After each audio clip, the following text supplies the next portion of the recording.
Hello students, welcome back. We are still in the chapter trigonometric functions and आज we'll be discussing lecture number 4. The concept discussed in this lecture would be the relation between Cartesian and polar coordinates. Now class हमें Cartesian coordinates का knowledge already है. Cartesian coordinates simply हम graph पे कोई भी point का location जो x, y से रिप्रेजेंट करते थे उसे एड्रेस करते हैं, उसे बोलते हैं. Now just like Cartesian coordinate एक ऑर्डर्ड पेयर होता है. ऑर्डर्ड पेयर इसलिए कहते हैं बिकॉज यहाँ पे दो वैल्यूज़ का यूज़ करना पड़ता है तो it becomes a pair and ये एक पर्टिकुलर सीक्वेंस फॉलो करता है, इसके लिए हम इसे ऑर्डर्ड पेयर बोलते हैं. एग्जांपल, अगर आप 1,3 ले लें तो आप उसे 3,1 से रिप्लेस नहीं कर सकते. 1,3 और 3,1 का लोकेशन अलग होगा, तो ये ऑर्डर को हम चेंज नहीं कर सकते. सो जैसे एक कार्टेशियन कोऑर्डिनेट होता है उसी तरह r, थीटा भी एक ऑर्डर्ड पेयर है जो किसी भी पॉइंट का लोकेशन बता सकता है ऑन अ प्लेन. इस r, थीटा को हम पोलर कोऑर्डिनेट कहते हैं. सो बहुत ही सिंपल कॉन्सेप्ट है class. x, y Cartesian coordinate, r, theta polar coordinate. अब इसे हम समझे कैसे, ग्राफ में से कैसे कोरिलेट करें. तो समझने के लिए बहुत सिंपल से एक डायग्राम मैंने यहाँ पे आपके लिए बनाया. I have drawn the x-axis, I have drawn the y-axis, this is my origin and I have constructed a right angle triangle over here. यहाँ पे मैं 90 का सिंबल दिखा देता हूँ, this is 90 डिग्री. सो ये ट्राइंगल का नाम है OMP. आप इसे पॉम भी बोल सकते हैं, मॉप बोलना है जो बोल सकते हैं. In this right angle triangle the base is measured to be x units and the height is measured to be y units. As a result हम बोल सकते हैं जो पॉइंट P है इसका Cartesian coordinate would be x, y, that is x, y. अच्छा, ये point P का कार्टेशियन कोऑर्डिनेट तो मिल गया हमें, हम इसका पोलर कोऑर्डिनेट ढूंढ सकते हैं क्या? एंड क्या वो पोलर कोऑर्डिनेट r, थीटा से रिप्रेजेंट होगा क्लास. बहुत सिंपली आपको सबसे पहले कुछ टर्म समझने हैं. सबसे पहले ये ओरिजिन हमारे लिए बन जाएगा एक फिक्स पॉइंट जिसे हम पोलर कोऑर्डिनेट्स के लिए पोलर एड्रेस करेंगे. सिमिलरली ये जो बेस है, जो एक्स एक्सिस होता है हमारा, हम इसे पोलर एक्सिस बोलेंगे. So once we have addressed the pole in the polar axis, origin हमारा पोल बन गया, एक्स एक्सिस हमारा पोलर एक्सिस बन गया. तो अब ये OP एक रे की तरह है जो एक्स एक्सिस से एंटी क्लॉकवाइज डायरेक्शन में घूमना चालू करेगी. तो जैसे जैसे जैसे ये ऊपर जाएगी वैसे वैसे यहाँ पे एक एंगल क्रिएट होगा. ये एंगल एंटी क्लॉकवाइज डायरेक्शन में बनेगा और इसे हम थीटा से रिप्रेजेंट करेंगे. Eight the same time class O से P के बीच में भी एक फिक्स लेंथ होगा जो चेंज नहीं होने वाला है, जिसे हम R से रिप्रेजेंट करेंगे. एक तरह से हमारा रेडियस का रोल प्ले करता है वो. As a result in this right angle triangle अब हम ट्रिगो अप्लाई कर सकते हैं. सो अगर हम ट्रिगो अप्लाई करें, so from the triangle which is triangle OMP हम साइन थीटा भी ऑब्टेन कर सकते हैं, कॉस थीटा भी. अगर मैं साइन थीटा ऑब्टेन करने जाऊँ क्लास, तो डेफिनेशन के हिसाब से sine is suppose to be opposite upon hypo. Opposite यहाँ पे y है, हाइपो यहाँ पे r है, which gives me y equals to r sine theta. Wow. At the same time अगर हमने cos थीटा फाइंड किया तो cos डेफिनेशन के हिसाब से होता है adjacent upon hypo. So this would become x upon r which gives us x equals to r cos theta. ये कॉन्सेप्ट हम लोगों ने 11th स्टैंडर्ड में भी स्टडी किया है क्लास, हम इसे खाली रिवाइज कर रहे हैं. सो बाय यूजिंग दीज टू फॉर्मूले आप पोलर कोऑर्डिनेट्स यूज़ करके कार्टेशियन कोऑर्डिनेट्स ऑब्टेन कर सकते हैं. सो बहुत सिंपली अगर आपको पोलर से कार्टेशियन की तरफ जाना है तो आपको ये दो फॉर्मूले एड्रेस करने पड़ेंगे. मैं यहाँ पे आपके लिए मेंशन कर देता हूँ, पोलर टू कार्टेशियन. अच्छा, उल्टा भी तो हो सकता है, हमें कार्टेशियन से पोलर की तरफ भी जाना पड़ सकता है. So in that case you can see इन दोनों इक्वेशन में ट्रिगो इन्वॉल्व हो गया है, साइन एंड कॉस. अगर हमने इन दोनों इक्वेशंस को स्क्वायर करके ऐड कर दिया क्लास, तो you will be getting x square plus y square equals to r square cos square theta plus r square sine square theta. अब यहाँ पे तो आप लोगों को ऑब्जर्व करना है कि आर स्क्वायर तो कॉमन निकल सकता है, एंड आर स्क्वायर कॉमन निकालने के बाद ब्रैकेट में cos square theta plus sine square theta बचेगा which is suppose to be 1. So you will be getting x square plus y square equals to r square, या फिर आप बोल सकते हैं r equals to root of x square plus y square, जो आपके लिए एक डायरेक्ट फॉर्मूला बन जाता है क्लास। सो स्क्रीन को थोड़ा ऊपर ड्रैग करता हूँ मैं। यहाँ पे आपको दिख रहा है क्लियरली कि आप आर का वैल्यू ये फॉर्मूले के थ्रू फाइंड कर सकते हैं। सिमिलरली आपके पास ये जो दो फॉर्मूले हैं आप उन्हें भी यूज़ कर लीजिए, वहाँ पे आर सब्स्टिट्यूट कर दीजिए, आपको एक्स एंड वाई मिल जाएंगे एंड उसके बेसिस पे हम थीटा का वैल्यू भी डिसाइड कर सकते हैं। फिलहाल आपके लिए ये पार्ट इम्पॉर्टेंट है, आपको अगर कार्टेशियन से पोलर कोऑर्डिनेट्स लोकेट करने हैं तो ये वाला फॉर्मूला आपको यूज़ करना पड़ेगा। हम दोनों एक्सरसाइज करने वाले class, it will be very easy for you to understand it then. So without wasting any more time quickly हम स्टार्ट करते हैं। सो यहाँ पे मैंने मेन क्वेश्चन ऑलरेडी आपके लिए रेडी रखा है, आप इसे पढ़ सकते हैं। The main question states we have to find the Cartesian coordinates of the following points. So जैसे ही हम पढ़ते कि कार्टेशियन कोऑर्डिनेट ढूंढना है मतलब पोलर कोऑर्डिनेट्स दिया होगा, तो चलिए पहला सब क्वेश्चन ले लेते हैं। सपोज मैंने चूज़ किया √2, π/4। दिस इज माई फर्स्ट सब क्वेश्चन, √2, π/4। अच्छा, √2, π/4 को सॉल्व करना पड़ेगा। यहाँ पे आपको सबसे पहले समझना है आर का वैल्यू √2 है एंड थीटा का वैल्यू π/4 है। आपको यहाँ पे पोलर से कार्टेशियन की तरफ जाना है, तो आपको x is equal to r cos theta and y is equal to r sine theta use करना पड़ेगा class. So therefore you will say x is equal to r cos theta which gives you √2 into cos π/4। Simplify करने पे √2 into 1/√2 which is equal to 1। So मुझे r का x का value मिल गया class. Similarly मैं y का value भी ढूंढ सकता हूँ जो आर साइन थीटा से रिप्रेजेंट होता है। तो ये बन जाता है √2 इंटू साइन π/4। अब साइन π/4 भी 1/√2 है, तो this becomes √2 into 1/√2 class which is again equal to 1। तो finally I can say therefore 1,1 is the required Cartesian coordinate. So we have got the answer for the first question class. Easy, बहुत easy होता है, आप इसे ज़रा भी complicated मत कीजिए and don't worry at all. हम एक और क्वेश्चन लेते हैं क्लास। यहाँ पे let's say we take and change the numbers to 0,5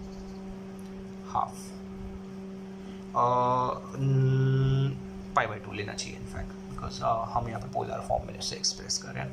so let's say जैसे हमें 0,π/2 मिल गया, हमें बताना पड़ेगा यहाँ पे आर का वैल्यू 0 है and theta is suppose to be π/2। अब आपको फॉर्मूला ऑलरेडी पता है क्लास, हम इसे फटाफट एग्जीक्यूट करेंगे। तो x would be equal to r cos theta which is suppose to be 0 into cos π/2 which is equal to 0, because 0 से आप किसको भी मल्टीप्लाई करेंगे आंसर 0 आएगा। सिमिलरली y का वैल्यू हो जाएगा r sin theta which is supposed to be 0 into sin π/2। अच्छा, ये भी 0 बनेगा बिकॉज आप इसे 0 से ही मल्टीप्लाई कर रहे हैं। So you need to understand, जैसे r का वैल्यू 0 हो गया यहाँ पे तो आपका थीटा का कुछ रेलेवेंस ही नहीं है। तो final answer therefore 0,0 is the required Cartesian coordinate। अच्छा, एक और एग्जांपल कंसिडर करते हैं क्लास यहाँ पे। तो थर्ड वन, थोड़ा ऊपर जाते हैं हम, कुछ चेंजेस लाते हैं, थोड़े एंगल को वियर्ड कर देते हैं इस बार।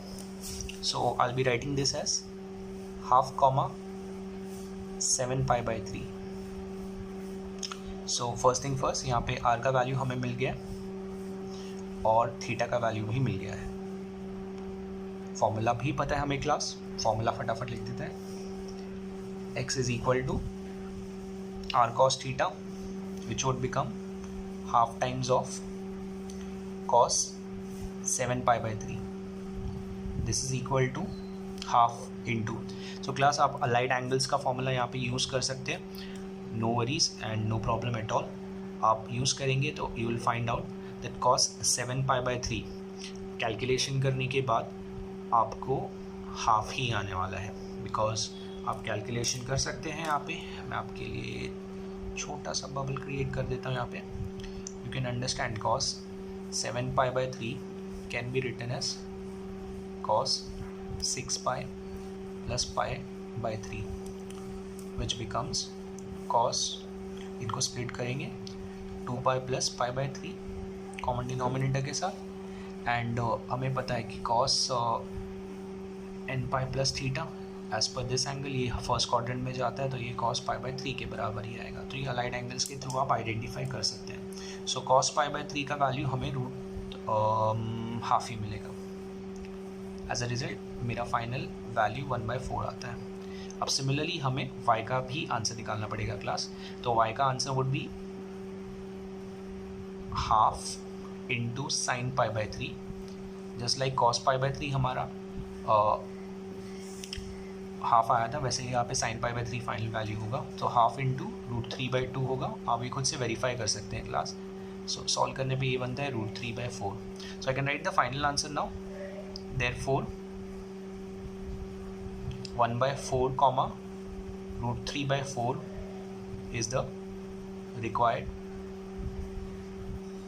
Cartesian coordinate. Perfect. So class I hope आप लोगों को समझ में आया कि थ्रू पोलर कोऑर्डिनेट्स हम कार्टेशियन कोऑर्डिनेट्स कैसे लोकेट करते हैं। Now this is the easier part of this lecture. We come to the other part. Now that is also not difficult. आप देखिए उसमें थोड़ा सा दिमाग लगाना पड़ेगा क्लास। देखते कैसे। पहले मेन क्वेश्चन हम पढ़ लेते हैं जो स्क्रीन पे प्रेजेंट है already. The main question states find the polar coordinates of the following points. So following points के लिए हमें कुछ सब क्वेश्चंस की ज़रूरत होगी। मैं पहला सब क्वेश्चन पिकअप कर लेता हूँ।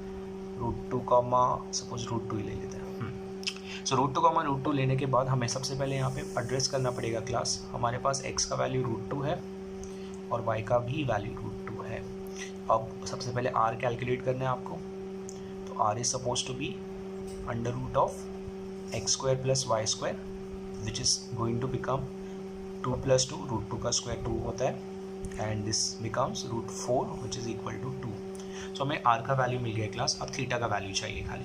तो थीटा का वैल्यू निकालने के लिए आप वापस से x is equal to r cos theta use कर सकते हैं। Now you know x is equal to √2 and r is equal to 2.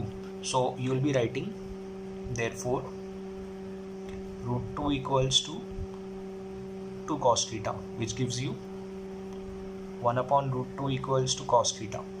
Now class यहाँ पे हम ऑब्जर्व करके आइडेंटिफाई कर सकते हैं कि answer would be at π/4. cos π/4 is 1/√2. But don't get a little curious. आप इनफैक्ट डोंट गेट एक्साइटेड। आप यहाँ पे आंसर डिसाइड नहीं कर सकते हैं, आपको दूसरी कोऑर्डिनेट को भी वैल्यू देना पड़ेगा class. So I make a space over here. मैं y पे भी जाता हूँ। So I be writing since y is equal to r sin theta, y की जगह पे √2, r की जगह पे 2 and sin theta as it is. इसे भी सिंप्लीफाई करके I am getting 1/√2 equals to sin theta, which actually confirms कि the angle which is going to satisfy both the equations would be π/4. So therefore theta equals to π/4. So I can write therefore 2, π/4 is the required polar coordinate. I hope आपको समझ में आया class. हम लोगों ने theta कैसे decide किया है। ये दोनों पार्ट करना मैंडेटरी होता है यहाँ पे। सो एक और क्वेश्चन चूज़ करते हैं। तो just confirm that we going in the right direction. So change करते हैं थोड़ा क्वेश्चन। मैं एक पर्टिकुलर कोऑर्डिनेट 0 कर देता हूँ, दूसरा नॉन ज़ीरो रखता हूँ। तो 0,5 is the next Cartesian coordinate that we got. फटाफट हम x का वैल्यू और y का वैल्यू यहाँ पे एड्रेस कर देते हैं और कैलकुलेशन करते हैं फॉर r के लिए formula √(x² + y², which would give us √0 का square is supposed to be 0 and this would become 1/4. Add करने पे 1/4 ही होता है क्लास, एंड इसका square root is supposed to be half. So we have got the value for r. अब formula mention करना पड़ेगा हमें। So we need to understand x is equal to r cos theta हो जाएगा। So x की जगह पे I'll be writing 0 equals to half into cos theta. यहाँ पे जाके मल्टीप्लाई होता है which gives me cos theta equals to 0. Second part, y is equal to r sin theta, तो y की जगह पे I be writing half is equal to half sine theta, cancellation हो रहे हैं और I am getting sine theta equals to 1। So class अब आपको डिसाइड करना है कॉस थीटा का वैल्यू 0 और साइन थीटा का वैल्यू 1 कौन से एंगल पे आते हैं। अगर आप लोगों ने डिसाइड कर लिया तो the answer is suppose to be 90। So I can write theta is equal to π/2। So therefore my final answer would be therefore half comma π/2 is the required polar coordinate। Wow. So class एक final question लेते हैं जिसमें मैं शायद coordinate change करूं, आपको ये concept अच्छे से समझ में भी आ जाए। पेज को फ्लिप कर देते हैं एंड चलिए ले लेते हैं एक final question just to complete this lecture. So this is supposed to be question number 3 of this category। अब मैं थोड़ा चेंजेस कर देता हूँ। 1 कॉमा एक नेगेटिव वैल्यू ले लेता हूँ। अब यहाँ पे हम फटाफट मेंशन कर सकते हैं x का वैल्यू 1 है, y का वैल्यू -√3 है class, and as we know r is equal to √(x² + y²). This would become √(1 का स्क्वायर 1 √3 का square is suppose to be 3 and minus वहाँ पे हट जाएगा स्क्वायर करने पे। So this will become √4 class, which would give you 2. So we put the value for r। अब हम कैलकुलेशन करेंगे थीटा फाइंड करने के लिए। तो x is equal to r cos theta. x की जगह पे यहाँ पे 1 मेंशन करना है क्लास, इसकी जगह पे 2 cos theta. So when I transfer this, I'll be getting half equals to cos theta.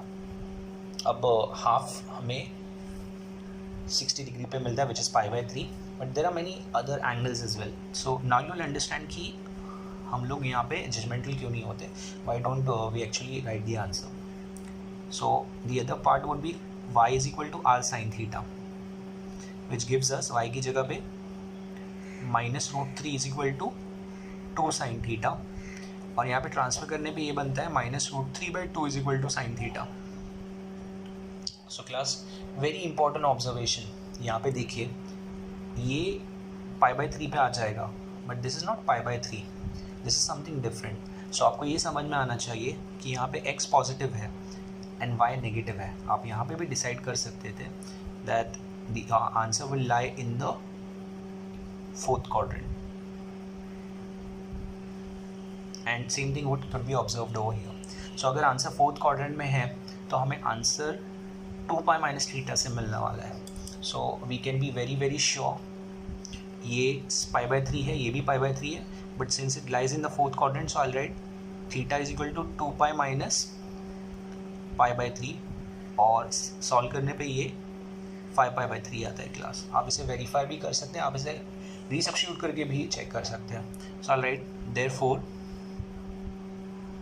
2, 5π/3 is the required polar coordinate। So with this the lecture is done। We have covered the relation between Cartesian and polar coordinates। In the next lecture कुछ नया सीखेंगे class. Thank you।